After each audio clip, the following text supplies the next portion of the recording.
fishery.newsకు స్వాగతం. మీరు ఇష్టంగా పెంచుకుంటున్న చేపలకి సమయానికి ఫుడ్ ఇవ్వలేకపోతున్నారా? అయితే అక్వేరియంలో ఆటో ఫీడర్స్ మీకోసమే. మీరు మీ ఫ్యామిలీతో కొన్ని రోజుల పాటు బయటకు వెళ్లాల్సి వస్తే లేదా ఫీడింగ్ని సులభతరం చేసుకోవాలి అనుకుంటే ఈ ఆటో ఫీడర్స్ మీ చేపలకు సమయానికి ఆహారం అందిస్తాయి.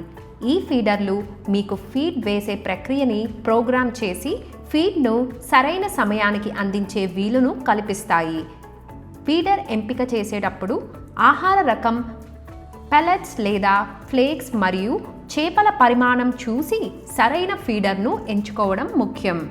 ఈ పరికరాలలో ఆహారం మొత్తం ఎంత ఇవ్వాలో, ఏ సమయాల్లో ఇవ్వాలో కూడా సెట్ చేసుకునే అవకాశం ఉంటుంది. ఫీడ్ పొడిగా ఎక్కువ రోజులు సురక్షితంగా ఉండాలంటే మంచి ఫీడర్ వాడడం మంచిది. ఈ ఆటో ఫీడర్స్ ధర సుమారు 800 నుండి 1500 రూపాయల మధ్య ఉంటుంది. మీరు కూడా ఇలాంటి పరికరాలను కొనుగోలు చేసి మీ అక్వేరియంలోని చేపలకి సమయానికి ఫీడ్ని అందించండి. మరిన్ని అప్డేట్స్ కోసం fishery.news ఫాలో అవ్వండి.